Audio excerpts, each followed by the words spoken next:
마가복음 10장 1절에서 12절까지 말씀입니다. 마가복음 10장 1절에서 12절까지 말씀.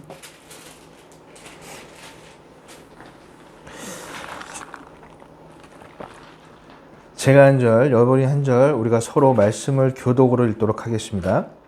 예수께서 거기서 떠나 유대 지경과 요단강 건너편으로 가시니 무리가 다시 모여들거늘 예수께서 다시 전례대로 가르치시더니 바리새인들이 예수께 나와 그를 시험하여 묻되 사람이 아내를 버리는 것이 옳으니까 대답하여 이르시되 모세가 어떻게 너희에게 명하였느냐?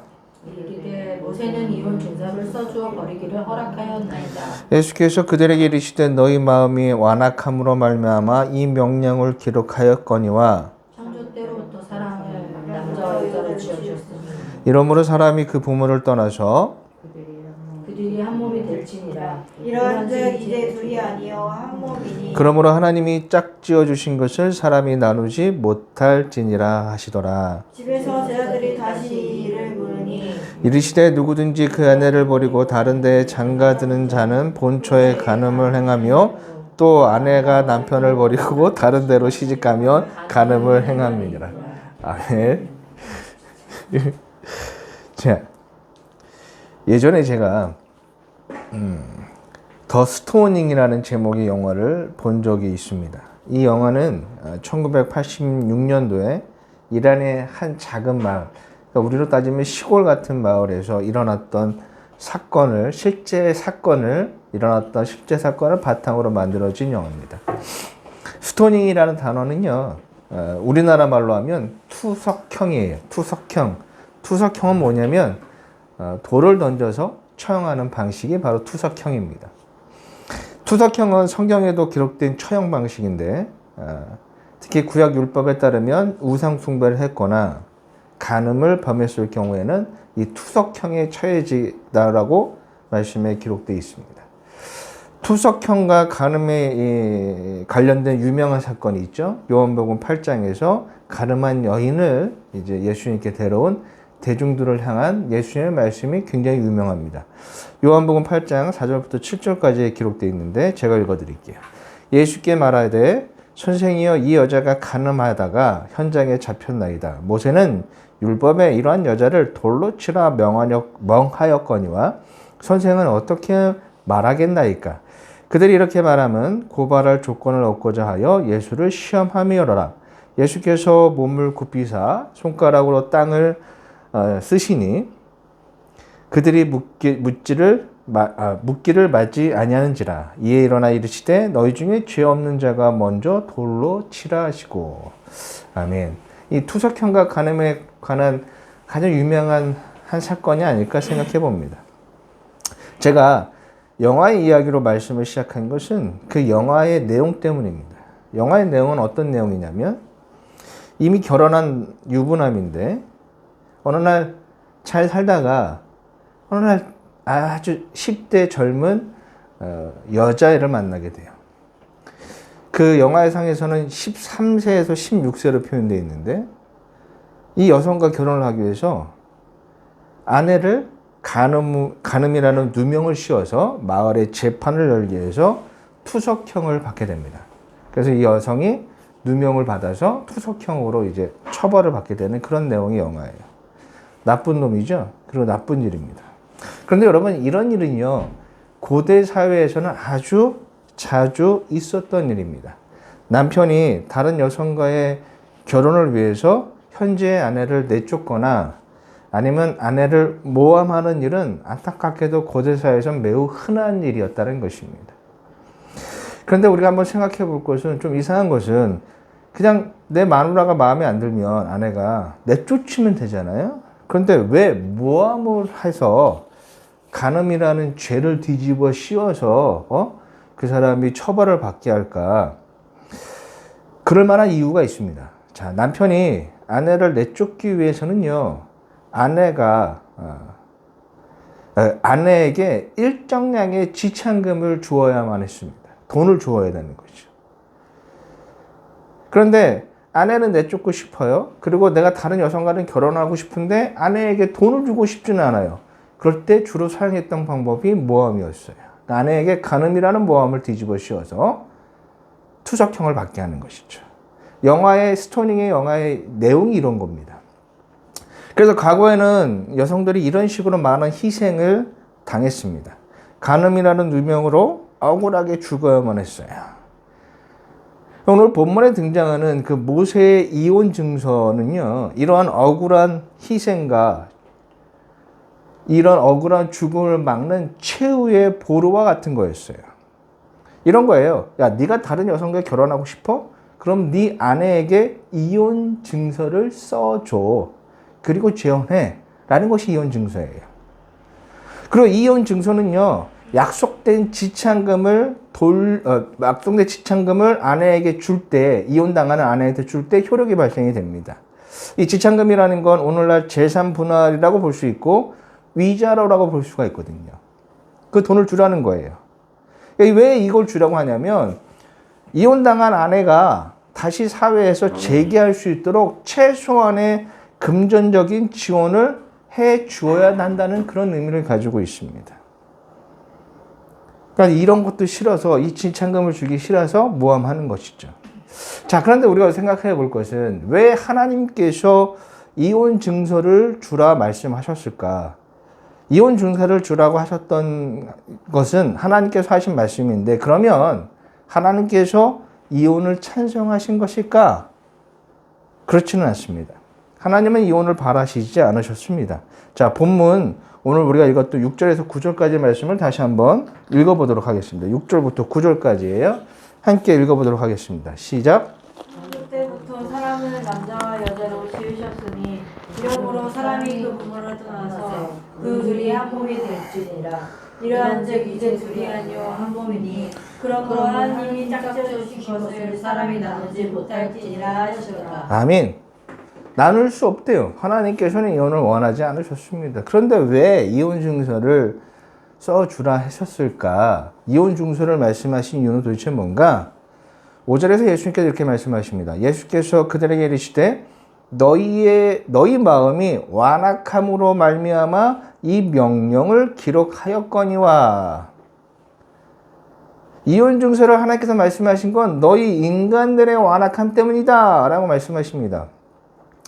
그리고 예수님께서 말씀하시는 이 완악함이란 무엇이냐면 인간의 이기적인 욕심과 욕정을 얘기하는 거예요. 이런 얘기예요. 내가 결혼한 유부남이에요. 처음에는 이 결혼 생활이 참 행복했습니다. 그런데 어느 날 아주 젊고 지금의 아내보다 이쁜 여자가 눈에 들어오는 거예요. 내가 그 여자랑 결혼하면 지금보다 더 행복할 것 같습니다. 그런데 이미 나는 결혼을 한 상태고 아내가 있잖아요. 그러면 어떻게 해야 되지? 내쫓아야 되나? 그러려면 명분이 필요하잖아요. 그냥 아무렇게나 내쫓을 수는 없으니까. 자, 그래. 그러면 가늠한 여인으로 몰아세우자. 그리고 나는 그런 불쌍한 일을 당한 남자가 되는 거야. 남자들이요, 자신들의 욕심과 욕정에 의해서 이렇게 많은 여성들이 희생당했는데, 이 희생당하는 여인들을 최소한 보호할 수 있는 장치가 바로 이혼 증서인 거예요. 이혼하고 싶으면 그런 식으로 사람들을 모함해서 죽이지 말고 이혼 증서를 써주고 지참금을 줘서 돌려보내줘라 라는 것이 바로 하나님께서 하신 말씀입니다. 하나님은 이혼을 원치 않으셨어요. 하지만 인간이 하나님의 말씀에 온전히 순종하던가요? 그렇지 않죠. 인간은 언제나 자기 욕심과 욕망이 우선이었습니다. 그리고 이 이기적인 욕심과 욕망으로 인해서 희생당하는 사람들이 발생하는데 당시의 여성들이 바로 그런 위치에 있었던 겁니다. 그래서 이 이혼 증서는 희생당하는 여성들을 보호하기 위해서 어쩔 수 없이 만들어진 법이라는 거예요. 원치는 않지만 더 큰 희생을 막기 위한 법이 바로 이혼 증서인 겁니다. 하나님의 배려죠. 여성들을 향한 하나님의 긍휼하심이고 배려고 은혜인 거예요. 자, 그런데 이렇게 하나님께서 인간의 욕심 때문에 이혼 증서라는 법을 만들었는데 사람들은 착각하기 시작합니다. 자, 내가 이혼 증서만 써주면 그리고 내가 일정량의 지참금만 그에게 돌려주면 얼마든지 이혼하고 얼마든지 새로 결혼할 수 있을 거라고 착각을 하는 거예요. 자, 말라기에서 보면 말라기에서는 이혼에 대해서 매우 부정적인 말씀이 기록되어 있습니다. 말라기에서 2장 16절 말씀에 하나님 이스라엘의 하나님 여호와가 이르노니 나는 이혼하는 것과 옷으로 학대를 가리는 자를 미워하노라.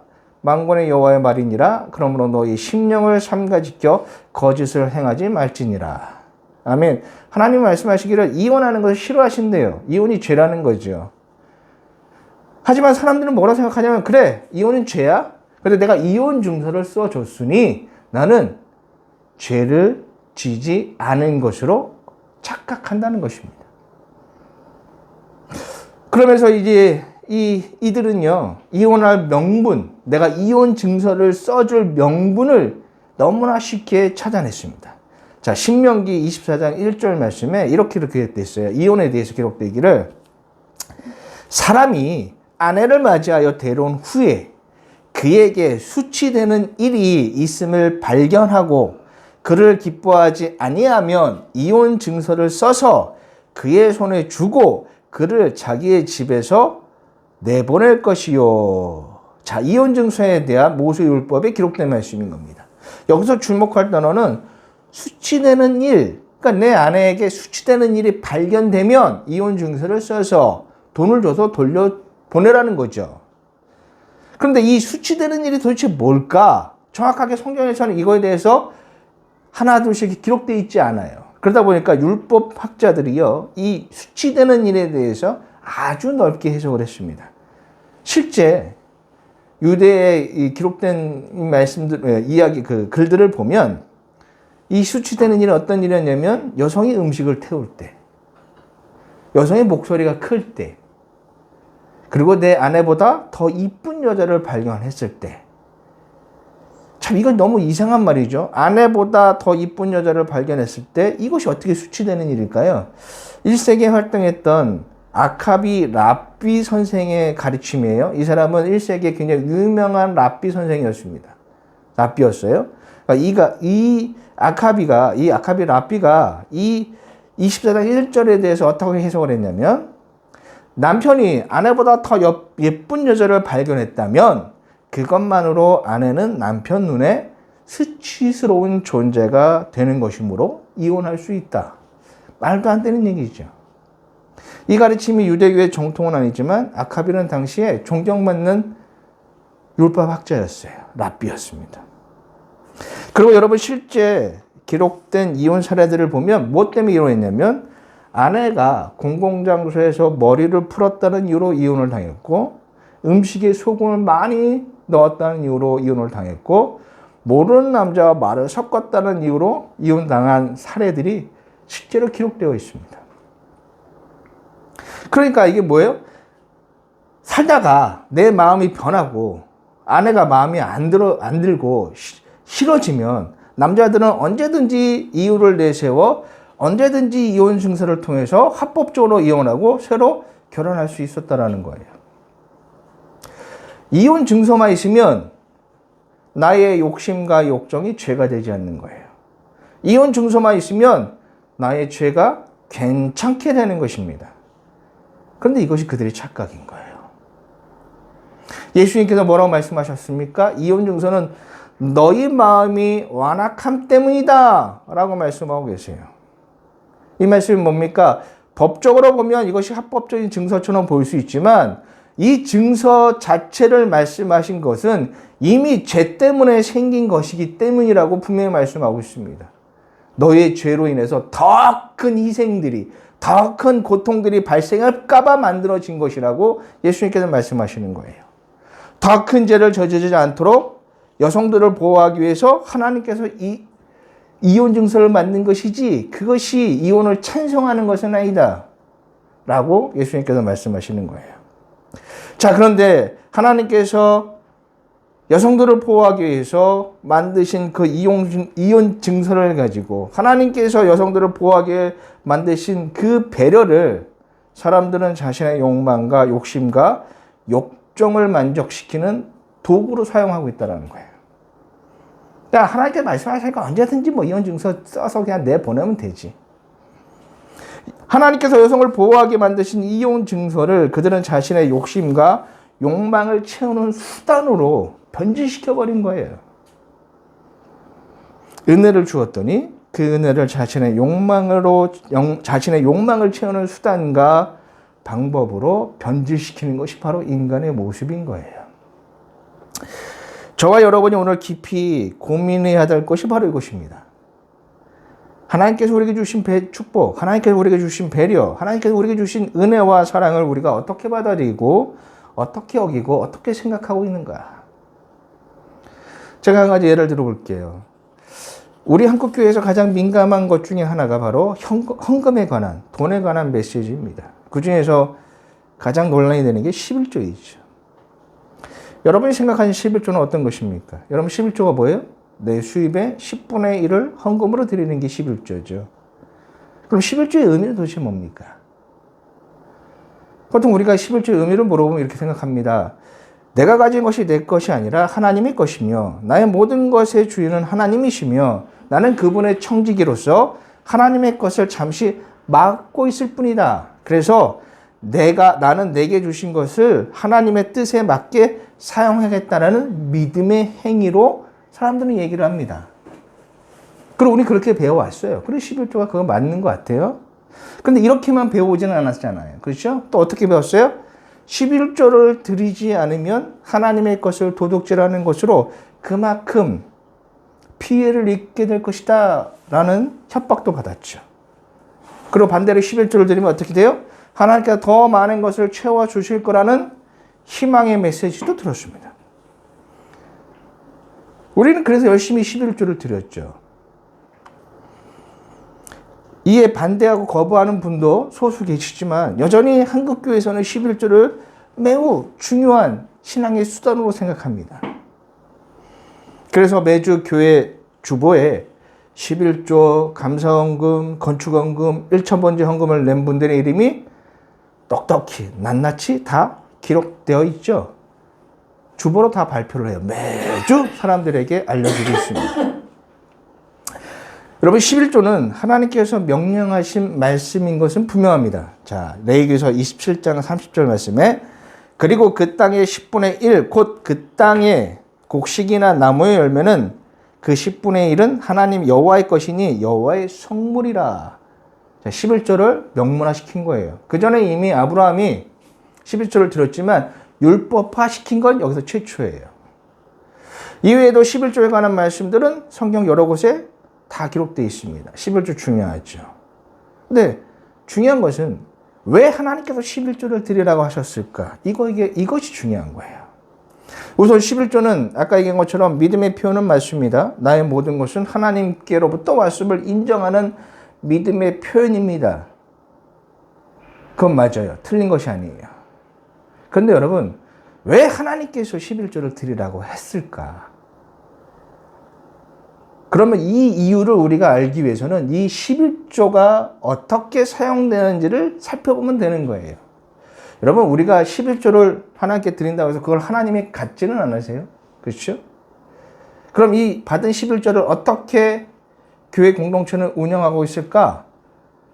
자기 마음대로 쓰면 안 돼요. 분명히 하나님께서는 이 11조의 사용처를 성경에 이미 다 기록하고 계십니다. 자, 11조의 사용처를 한번 봅시다. 민수기 18장 21절 말씀이에요. 우리 한번 읽어보도록 하겠습니다. 민수기 18장 21절입니다.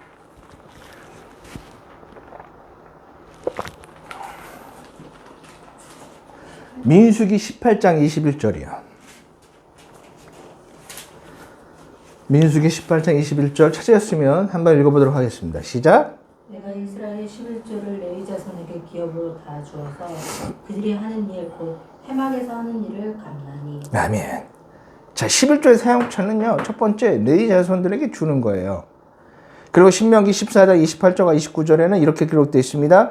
매 3년 끝에 그 해 소산의 3분의 1을 다 내어 내 성읍에 저축하여 너희 중에 분깃이나 기업 없는 레인인가 너 성중에 거류하는 객과 및 고아와 가부들에 와서 먹고 배부르게 하라. 그리하면 내 하나님 여호와께서 내 손으로 하는 범사에 내게 복을 주리라. 아멘. 11조의 사용처를 보니까 먼저는 땅의 기업을 받지 못한 레인을 위해서 11조를 사용되었고 그 다음으로는 가난한 이웃을 위해서 11조가 사용되었다는 거예요. 다시 말해서 11조의 실질적인 혜택을 받는 사람들은 그 사회의 약자들이었습니다.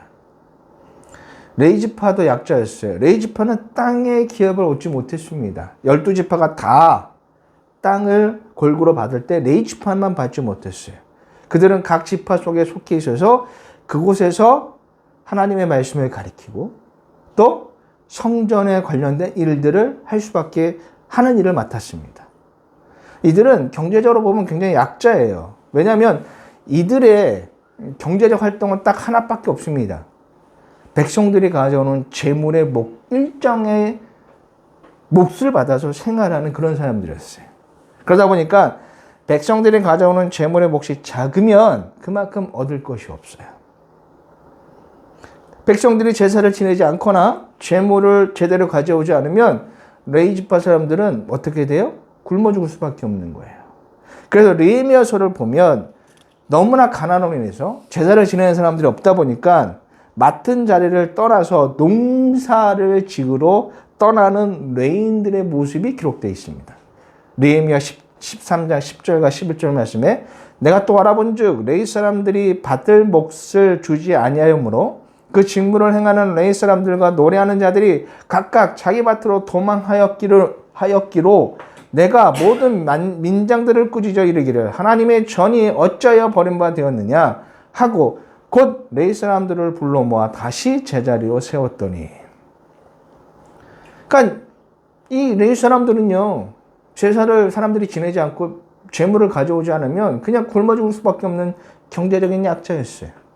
그리고 신명기에 기록되어 있는 고아와 가부와 나그네는 어떤 사람들입니까? 당시 사회적으로 가장 약자에 속하는 무리들이었습니다. 이 사용처를 보니 11조가 뭔지를 알겠어요. 11조는요, 이웃을 위하여서 그 중에서도 이웃 중에서도 가장 약자인 자들을 위한 하나님의 배려이고 은혜이고 명령이었던 겁니다. 율법은 인간의 행복을 위해 하나님께서 주신 거라고 분명히 말씀에 기록되어 있습니다. 신명기 10장 13절 말씀에 내가 오늘 내 행복을 위하여 내게 명하는 여호와의 명령과 규례를 지킬 것이 아니하냐. 너희의 행복을 위해서 하나님께서 말씀을 주신 겁니다. 그리고 이 율법을 보니까 하나님을 사랑하는 법과 이웃을 사랑하는 법들이 기록되어 있었습니다. 다시 말해서 사랑을 할 때 인간이 가장 행복하기 때문이라는 것을 우리에게 말씀해 주는 거예요. 그런데 인간이 그러합니까? 인간은 그렇지 않잖아요. 인간은요, 자신을 사랑하는 게 먼저인 것이 인간이고 자신의 이익을 위해서 움직이는 것이 인간이고 자신을 위해 쌓아두는 것이 인간의 욕심입니다. 자신이 먼저예요. 하나님께서 사랑을 명령하셨고 그 사랑이야말로 인간을 인간답게 살아가고 인간을 가장 행복하게 하는 것임에도 인간은 사랑할 줄 모른다는 거예요. 언제나 인간은 이기적이고 언제나 내가 우선인 것이 인간의 모습입니다. 그러니까 하나님께서 최소한의 기준, 사랑의 기준, 남에게 베풀 수 있는 기준을 정하신 것이 바로 11조인 거예요. 너희들이 가지고 있는 그 수입의 10분의 1만이라도 이웃을 사랑하는 데 사용해라! 라고 하나님께서 명령하신 말씀인 거예요. 이웃을 실천하는 최소한의 기준을 하나님께서는 11조로 두고 계신 거예요. 여러분, 나만 행복하면 됩니까? 그렇지 않습니다. 착각하는 건데요. 모두가 행복할 때 여러분이 가진 행복도 유지가 될 수 있는 거예요. 우리는요, 11조를 통해서 무엇을 생각해야 되냐면 이웃사랑을 생각해야 되고 깨달아야 되고 잊지 말아야 된다는 거예요. 그러니까 11조를 드리는 것으로 끝나는 것이 아니에요. 11조의 정신, 하나님의 뜻이 무엇인지를 기억하는 것이 온전한 11조의 모습인 겁니다. 그런데 우리는 11조를 어떻게 생각하고 있습니까? 11조의 진짜 의미인 이웃사랑은 잊어버리고 내가 받을 축복만 생각하죠. 내가 이혼 증서만 주면, 내가 지참금만 돌려주면 나는 언제나 내 마음껏 이혼할 수 있고 최장가 갈 수 있는 것으로 생각했던 그들처럼 우리도 이웃을 생각하고 이웃을 사랑하고 약자를 돌보라는 하나님의 말씀은 그 정신은 다 잊어버린 채 11조를 냈으니까 하나님께서 나에게 2배, 3배, 10배의 축복을 줄 거라는 생각으로 가득 차 있습니다.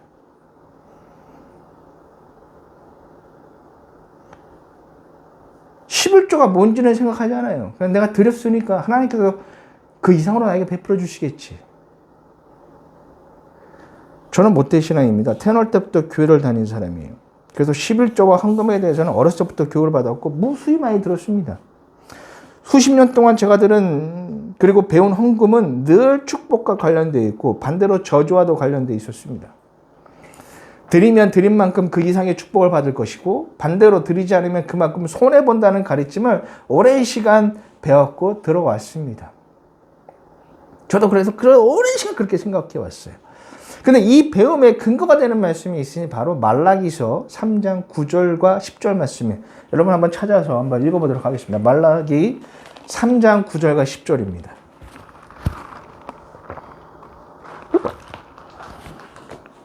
말라기 3장 9절과 10절 말씀 우리가 찾으셨으면 함께 말씀을 읽어보도록 하겠습니다. 함께 읽어보도록 할게요. 시작! 너희 곧 온 나라가 나의 것을 독주하였으므로 너희가 저주를 받았느니라. 만군의 여호와가 이르노라. 너희의 온전한 실조를 창고에 들여 나의 집에 양식이 있게 하고 그것으로 나를 시험하여 내가 하늘 문을 열고 너희에게 복이 싸울 곳이 없도록 굳지 아니하나 보라. 아멘. 자, 이 말씀을 보면 그동안 제가 봐온 가르침이 맞는 것 같습니다. 하나님께서 드리지 않으면 하나님 것을 도둑질하여서 저주받는 것이고 드리면 하나님께서 축복으로 넘치도록 부어주시는 게 11조인 것 같아요. 그런데 여러분, 왜 하나님께서 말라기에서 이런 말씀을 하셨는지를 여러분이 생각해 보셔야 됩니다. 레위기서부터 그 많은 성경에 기록된 11조의 말씀을 종합해 보면 이웃사랑인 것은 분명합니다. 이웃을 향한 사랑이에요. 그런데 자기 생활이 어렵다는 이유로 이웃의 불행을, 약자의 아픔을 돌봐주지 않으니까 하나님께서 어떻게 해요? 이렇게라도 겁을 주고 반대로 너희들이 이걸 해야 될 이유가 무엇인지를 동기부여하기 위해서 이런 말씀을 하신 거예요. 인간이 약하니, 인간이 순종하지 않으니 이렇게라도 겁을 주시고 동기부여도 주신 거라고 여러분이 생각하시면 되는 거예요. 안 하니까. 도대체 그 약자들을 하나님께서 사랑하라고 말씀했는데, 이웃을 사랑하라고 했는데 그거 10분의 1조차도 안 하니까 겁을 주시는 거죠. 그리고 하면 복을 주실 거라는 동기부여도 주시는 거예요. 하나님이 원하시는 건 이혼이 아닌데 너희들이 그 이혼 증서가 없으면 얼마나 많은 사람들을 희생시킬 거냐 이거예요. 그러니까 차마 그 희생을 바라보지 못하니 이혼 증서라도 써줘서 거기에 지참금이라도 줘서 네 아내가 전 부인이 다시 재기할 수 있도록 도와주라는 이유, 그 목적으로 이혼 증서를 주신 건데 사람들은 그렇게 사용한 것이 아니에요. 자기의 욕심을 위해서 사용한 거죠. 우리는 11조도 그렇게 생각하는 거예요. 11조를 축복과 저주만으로 기억하고 드리면 축복, 안 드리면 저주라는 식으로 오랜 시간 가르침을 받아왔습니다. 11조가 무엇을 의미하는지는 전혀 생각하지 않죠. 그리고 또 생각할 것이 우리가 11조만 드리면 이웃사랑을 다 한 겁니까? 아니죠. 11조를 드림으로 11조의 정신, 이웃사랑, 약자에 관한 이 관심을 잊지 말라는 하나님의 뜻을 기억하고 되새기고 잊지 말아야지만 그것이 진짜 신앙인 거예요. 그런데 내가 11조를 드렸으니 나는 할 일 다 했어? 이혼 증서를 줬으니 나는 죄가 없어? 거듭 말씀드리지만 예수님은 너의 완악함 때문이라고 말씀하고 계십니다. 하나님께서 우리에게 말씀을 주셨습니다. 그러면 그 말씀대로 순종하는 게 중요하죠. 하지만 순종했다고 그것이 끝이 아닌 거예요. 예배를 하라고 해서 예배에 참석했으니 그것으로 끝나는 걸까요? 내 예배에 참석했으니 내가 신앙인이 되는 겁니까? 예배의 의미도 모르고 예배에 참된 마음도 없으면서 예배에 참석하는 행위가 있으니까 나는 믿음의 사람이 되는 겁니까? 그렇지 않아요. 요한복음 4장 23절 말씀에 아버지께 참되게 예배하는 자들은 영과 진리로 예배할 때가 오노니 곧 이때라. 아버지께서는 자기에게 이렇게 예배하는 자들을 찾으시니라. 아멘. 그러면서 하나님은요, 이런 말씀도 하십니다. 헛된 예배에 관해서 하나님은 경고의 말씀도 잊지 않으십니다. 이사야서 1장 12절 말씀이에요. 너희가 내 앞에 보이러 오니 이것을 누가 너희에게 요구하였느냐? 내 마당만 밟을 뿐이니라. 오기는 왔지. 너희들이 시도 때도 없이 예배당에 왔지. 근데 그 예배가 너희들이 드리는 그 제사가 나와 무슨 상관이 있느냐? 라는 주님의 말씀인 거예요. 그럼 여러분 생각해 볼 것은 영과 진리로 드리는 진정한 예배가 무엇일까요? 하나님께서 예배를 말씀하셨어요. 예배하는 것만이 중요한 것이 아니라 왜 하나님께서 예배를 우리에게 말씀하셨는지 그 의미를 찾아보고 묵상하고 고민하는 것이 진정한 신앙인의 모습이라는 거예요. 11조를 하라고 했으면 왜 11조를 하라고 했는지를 고민하는 사람이 되는 거예요. 이혼 증서를 쓰라고 했어요. 그럼 이혼 증서만 쓰면 내게 죄가 없는 것이 아닌, 내게 죄가 없는 것이 아니라는 거예요. 하나님이 진짜 원하시는 것이 무엇인지를 찾는 사람이 진정한 그리스도인이라는 것을 예수님께서 오늘 우리에게 말씀하시는 거예요. 여러분, 영과 진리로 드리는 예배, 진정한 예배가 뭘까요? 여러분들이 지금까지 참여했던 그 수많은 수백 번, 수천 번, 수만 번의 예배보다 여러분이 진정한 예배가 무엇인지, 영과 진리로 드리는 예배가 무엇인지를 고민하고 묵상하고 참석하는 그 예배 속에서 여러분의 영혼이 깨어지고 되살아나는 놀라운 경험들을 분명히 하게 될 거예요.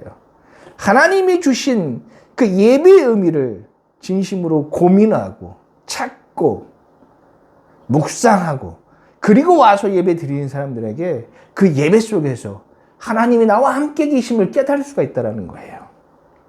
여러분, 진정한 예배, 올바른 예배가 정말 찾기 어려운 걸까요? 그게 진짜 뭘까? 깊이 고민하지 않으셔도 돼요. 어려운 게 아니에요. 성경은 이미 영과 진리의 예배가 무엇인지를 수없이 말씀하고 계세요. 다만 우리가 그것을 보고도 외면할 뿐인 거예요. 왜요? 하기 싫으니까. 보실까요? 마태복음 5장 23절과 24절 말씀 찾아보도록 하겠습니다. 마태복음 5장 23절과 24절 말씀이에요. 찾으셨으면 함께 읽어보도록 하겠습니다. 시작.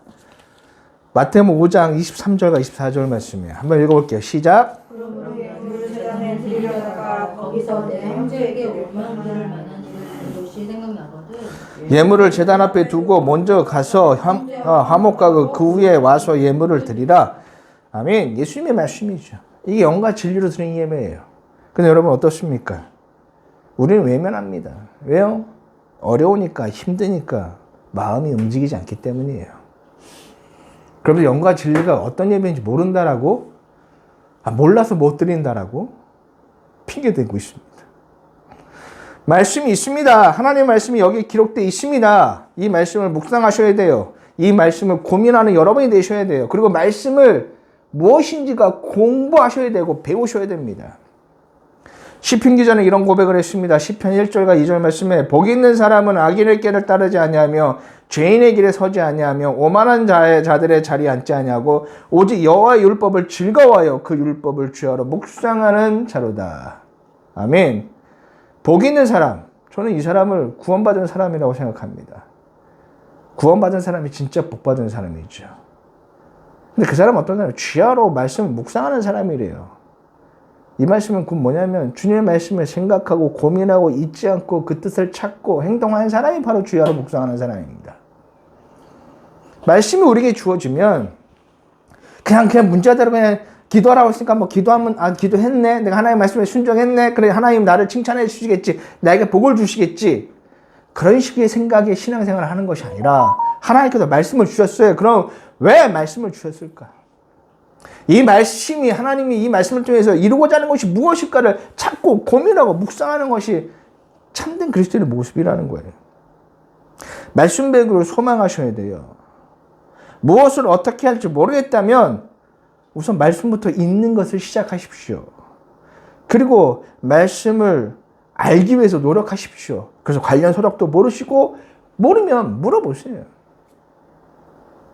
그 어떤 노력보다 하나님을 알고자 하는 노력이 저와 여러분의 있기를 주님으로 간절히 부탁을 드리겠습니다. 말씀을 통해 하나님이 우리의 삶을 통해서 무엇을 바라고 계시는지, 그 말씀을 통해서 하나님께서 우리의 삶에 무엇을 이루고 계시는지를 저와 여러분이 한 주간 경험하는 은혜의 시간들이 되기를 주님의 이름으로 간절히 부탁을 드리겠습니다. 이 시간 우리 함께 기도하도록 하겠습니다. 다 함께 기도하도록 하겠습니다.